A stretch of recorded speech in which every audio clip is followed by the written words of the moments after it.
Destination Wallonie, tout pour s'évader. Faites le plein d'idées sur visitewallonia.be.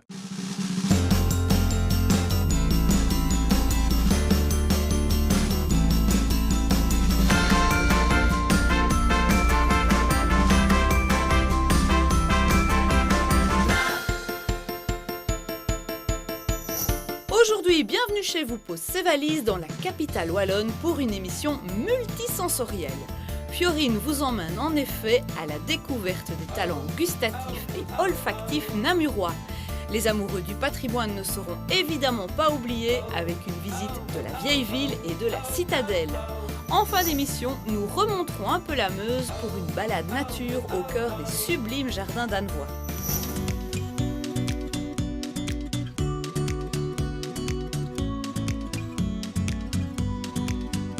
Et on commence notre découverte de Namur avec Monique, guide depuis 18 ans.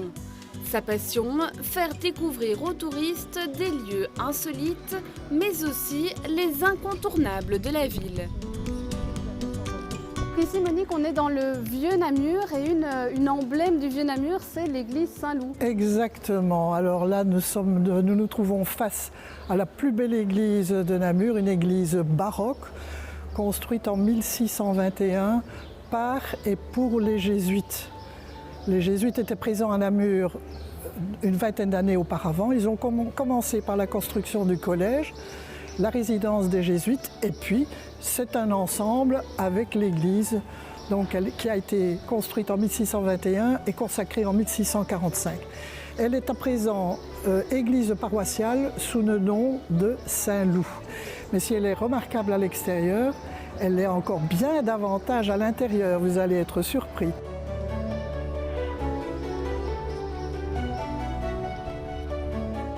Alors ce qui frappe lorsqu'on entre dans cette magnifique église baroque, c'est la voûte en tuffeau de Maastricht. C'est une pierre très douce, très fragile, et d'ailleurs ça a été sculpté sur place. Alors on parle d'une voûte en berceau à lunettes. Elle est éclairée par ces hautes fenêtres, donc il y a des guirlandes, il y a des cornes d'abondance, il y a des fleurs, il y a tout ce que vous voulez, donc c'est tout à fait remarquable.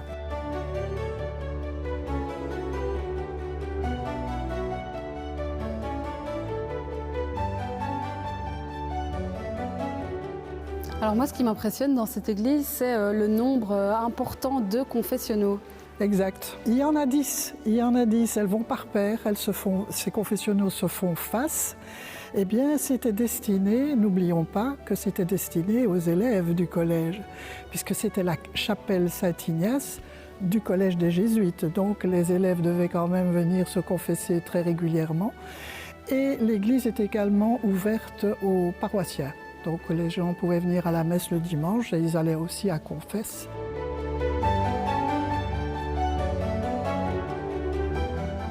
À quelques centaines de mètres de là se trouve le musée consacré à l'artiste namurois Félicien Rops.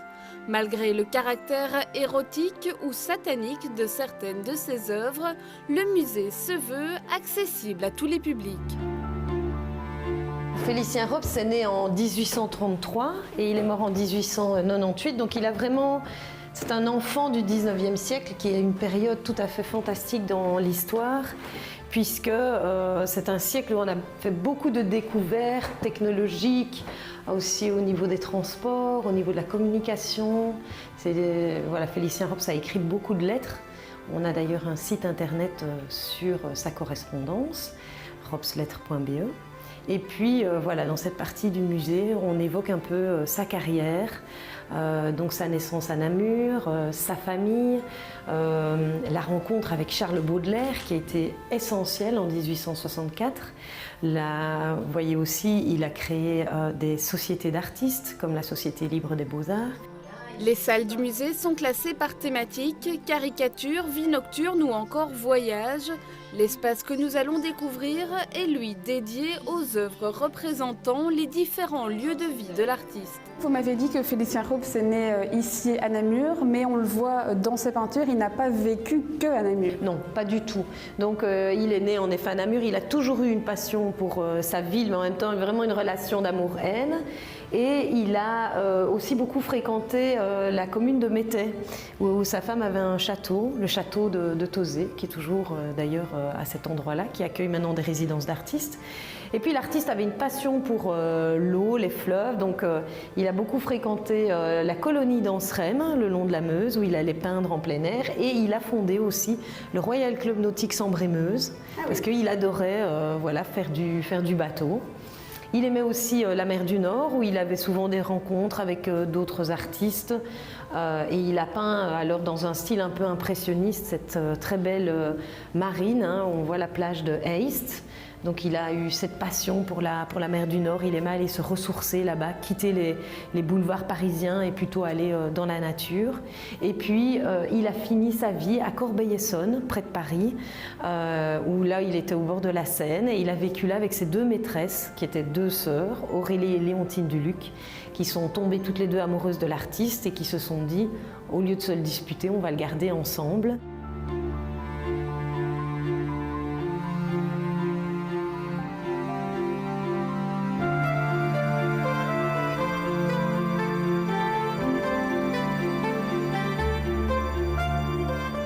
Une des œuvres majeures de Félicien Robes, c'est cette dame, la dame au cochon. C'est ça, Pornocratès, la dame au cochon, elle a plusieurs titres et elle symbolise vraiment la modernité en art. Donc on voit ici tous les arts classiques, la peinture, la poésie, la musique, la sculpture sont vraiment figés dans la pierre. On voit, ils n'ont pas d'inspiration. Et puis arrive cette grande femme moderne où Robes fait souvent son demi-nu, c'est-à-dire qu'il ne déshabille pas complètement le modèle, mais il lui met quelques accessoires de mode typiques du 19e siècle. Et alors on voit, elle tient en laisse un cochon. Qu'est-ce que ça représente ?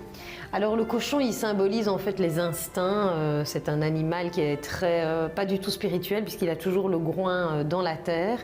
Et on voit que cette femme en fait se laisse guider, elle a les yeux bandés et donc elle se laisse complètement guider par ses instincts, par son sentiment féminin. Et c'est ce que Robes veut représenter aussi, c'est la naissance d'un art moderne, d'un art vivant qui suit aussi les instincts des artistes, comparé en fait à tous ces arts classiques qui sont morts en fait et endormis. Donc Robes veut être ce peintre de la modernité.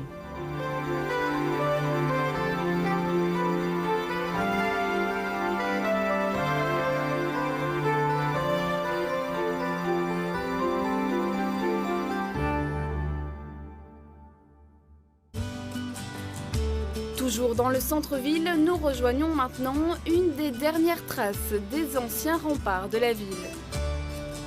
Ici, vous m'emmenez voir un élément incontournable. Un élément incontournable ici au centre-ville, c'est le beffroi qui s'appelait au départ la tour Saint-Jacques. C'était la porte la plus importante de la ville. D'ici était donné le signal d'ouverture de toutes les portes le matin et fermeture le soir. Il s'agit d'une tour du Moyen-Âge, donc construite vers 1388 en pierre calcaire. Donc les murs ont 3,50 m d'épaisseur. Et vous voyez cette tour absolument remarquable. Difficile de traverser Namur sans être attiré par l'odeur du café, ou plutôt des grains de café torréfiés de la maison de là-haut. Une maison née en 1864 et qui depuis est passée dans les mains de 4 générations.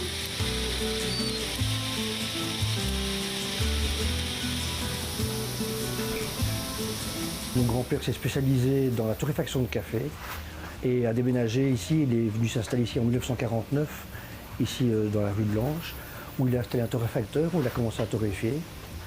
Ensuite, mon papa a repris les affaires dans les années 70, plus ou moins. Et puis ensuite, c'est mon frère et moi, on a repris les affaires il y a plus ou moins une dizaine d'années. Ben moi, aujourd'hui, je m'occupe de la production. Et mon frère lui s'occupe de tout ce qui est offre, tout ce qui était marketing. Ma belle-sœur s'occupe de tout ce qui est e-commerce. Le café de là-haut, c'est une histoire indéniablement familiale dont les recettes sont bien gardées. C'est un processus que j'ai appris de mon grand-père. Donc nous assemblons plusieurs origines différentes, donc plusieurs pays différents. qui se trouvent dans chaque silo, ici là, dans les petites tirettes. On les assemble, il y a une balance, on prépare nos mélanges, c'est un secret familial. Ensuite, ils sont chauffés à 200 degrés pendant un quart d'heure, 20 minutes. La température n'arrête pas d'augmenter et vers 200 degrés, on stoppe la torréfaction. On sort le mélange pour qu'il soit refroidi directement dans le refroidisseur ici pour garder les arômes. Les frères de la Haut travaillent avec un importateur du port d'Anvers qui les fournit en café vert. Les origines et les variétés ont été sélectionnées de manière à satisfaire tous les palais. On a 21 sortes de café que vous avez ici derrière. Donc on a des mélanges, on a des origines pures, on a des cafés qui sont plus prévus pour le matin, plus qui sont prévus pour après un repas. Des cafés qui sont plus doux, des cafés qui ont des pointes d'amertume, des cafés qui tirent un petit peu sur la vanille, sur le fruit rouge. Toute la production est répartie sur les 4 étages du bâtiment, mais les locaux deviennent trop petits. Les frères de la Haut ont d'ailleurs pour projet de délocaliser une partie de leur production en périphérie namuroise.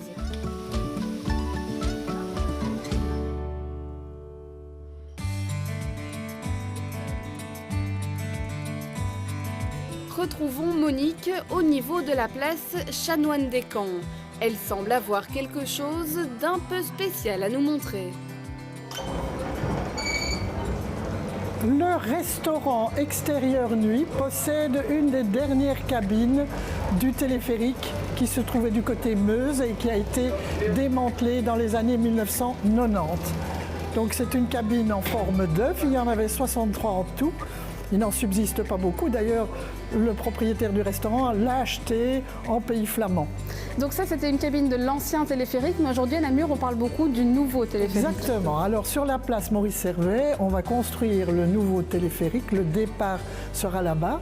On construit la station, un téléphérique qui aura 6,79 m de long. Il y aura 6 cabines pouvant accueillir 6 personnes. Plus des vélos et des personnes handicapées, donc ce sera aménagé en fonction.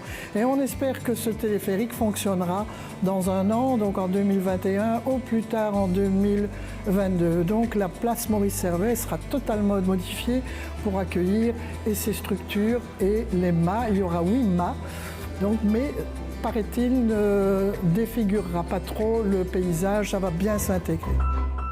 Un téléphérique qui permettra de se rendre en quelques minutes au sommet de la citadelle, et c'est d'ailleurs là que nous nous rendons désormais.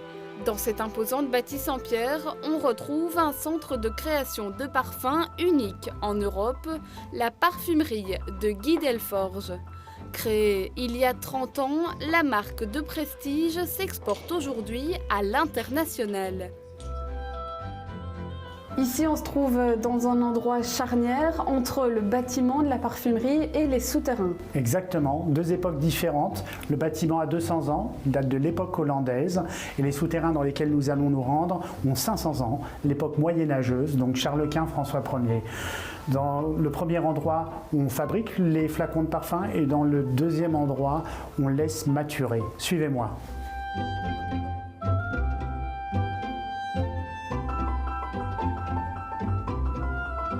Eh bien voilà, nous voilà dans une pièce maîtresse de la parfumerie. C'est l'étape de base, hein. C'est le fameux orgue du parfumeur qui permet tout simplement l'assemblage des huiles essentielles. Les fameux secrets, les recettes que tous les parfumeurs se gardent très précieusement, eh bien c'est ici qu'on dose les huiles essentielles multiples, parfois 40 huiles essentielles différentes pour un parfum, et c'est ici que se fait avant l'ajout de l'alcool. Donc on le voit, il y a beaucoup de sortes d'huiles. On voit romarin, citron, carotte. Toutes ces huiles, elles viennent d'où ? Carotte, on ne va pas aller très loin pour être honnête, mais en revanche, la grande majorité des huiles nobles, des huiles essentielles nobles viennent du bassin méditerranéen, que ce soit effectivement le sud de la France, Grasse notamment, hein, capitale internationale du parfum, mais également l'Espagne, le Portugal, le Maghreb et le Moyen-Orient en général. Si on descend encore un peu, on arrive là où toute la magie opère. C'est dans les souterrains que sont installées les tourilles qui renferment une quarantaine de senteurs différentes. Alors voici la phase suivante. La phase suivante, donc vous avez bien compris, on assemble les huiles essentielles, on rajoute de l'alcool et on laisse maturer entre 3 mois et 13 mois dans des tourilles qui ont en général 10 litres. Certaines font 25 litres. 10 litres, c'est déjà 100 flacons pour nous. C'est une production, voilà, c'est assez conséquent. 30 ans de travail et de réussite puisque le bilan est incontestablement magnifique. 40 parfums différents, 40 senteurs superbes, un bâtiment extraordinaire et un savoir-faire en tout cas acquis au fur et à mesure des années que nous allons continuer évidemment à faire prospérer et à développer. Les parfums de Guy Delforge, c'est déjà des parfums qui ont une réputation internationale. Tout à fait. 22 pays et des pays insoupçonnés, Brésil, très peu le continent africain, mais l'Asie évidemment, le Moyen-Orient fortement, l'Europe évidemment. La parfumerie produit chaque année entre 12 000 et 15 000 flacons.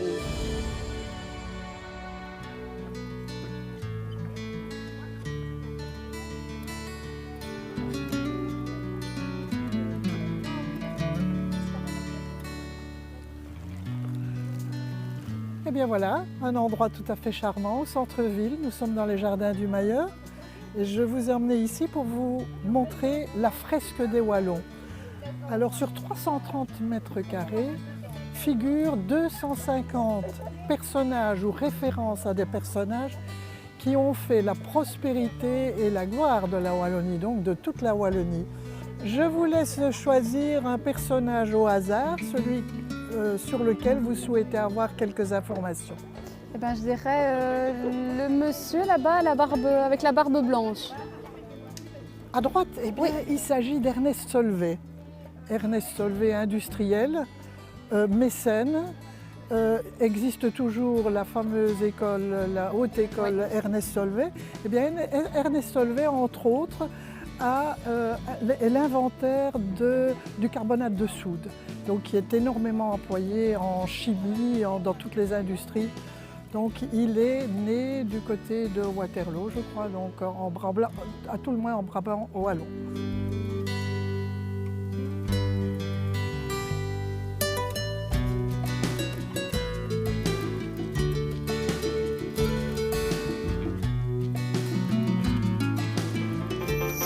Impossible de visiter Namur sans s'attarder sur l'édifice qui domine la ville depuis plusieurs siècles, la citadelle. C'est Antoine qui nous guide au cœur du vaisseau de pierre. Après cela, il fallait bien un peu de verdure dans notre escapade namuroise. Je vous propose de découvrir les jardins d'Annevoie.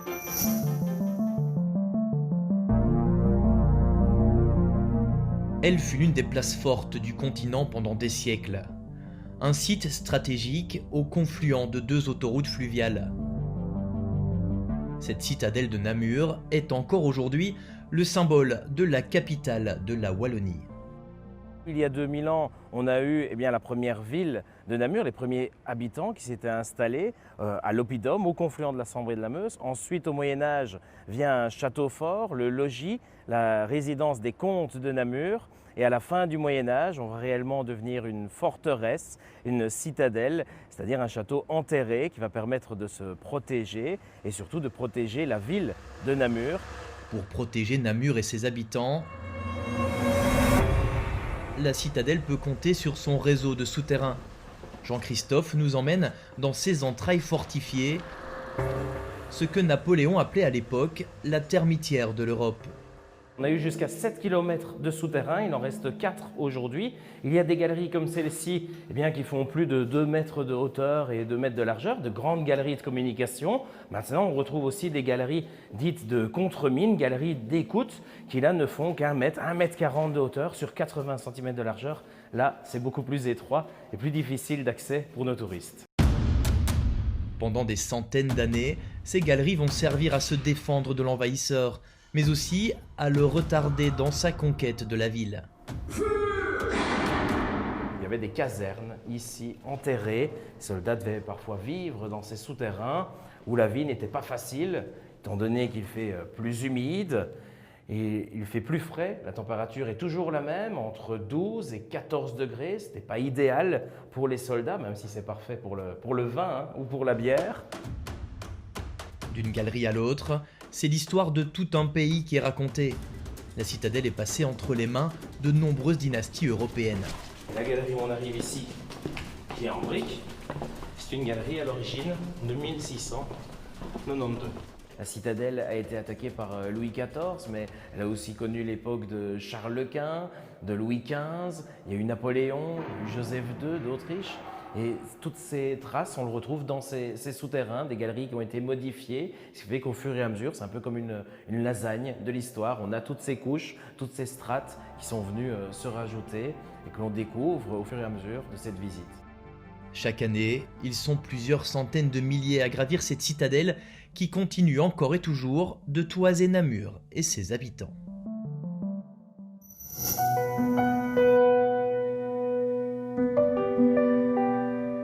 Quand un amoureux de la nature utilise le relief pour la rendre encore plus belle, on ne peut qu'admirer le spectacle. Les jardins d'Annevoie, aménagés au XVIIIe siècle, sont uniques en Belgique. L'eau s'écoule grâce aux dénivellations du terrain. Le Rouillon, l'une des rivières du village voisin, passe notamment par ici avant de se jeter dans la Meuse. L'eau arrive de 4 sources différentes et ces eaux sont amenées sur une digue d'1 kilomètre et qui vont remplir le grand canal à la hauteur du jardin. Et à partir de là, par la gravité du terrain, l'eau descend dans les tuyauteries façonnées de telle façon que les fontaines puissent fonctionner. Dans ces jardins, les styles se mélangent, s'associent et parfois se marient. Le créateur, Charles-Alexis de Montpellier, voulait un petit Versailles. Il a dû s'adapter à la vallée mosane. Il voulait le jardin français, donc des grandes perspectives. Mais ça, c'était difficile ici parce qu'avec le jardin tout en longueur, avec des différentes hauteurs, des perspectives, c'est pas facile à créer. Il s'est adapté à la nature comme le style italien, souvent. Donc ici, en face du château, il a créé un buffet d'eau, il a laissé la colline, il a dressé les fontaines sur la colline pour les faire fonctionner.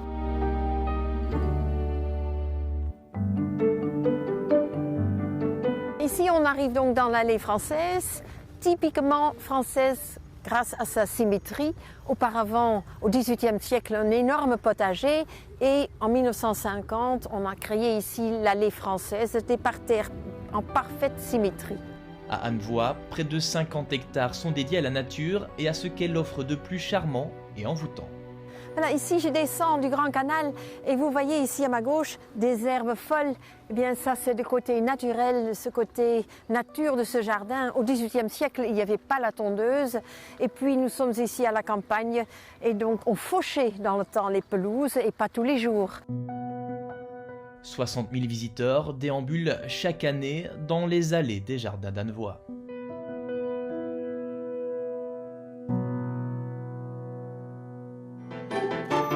Bienvenue chez vous, c'est tout pour aujourd'hui. La semaine prochaine, je vous donne rendez-vous dans le Brabant wallon. Nous irons à la découverte de Waterloo.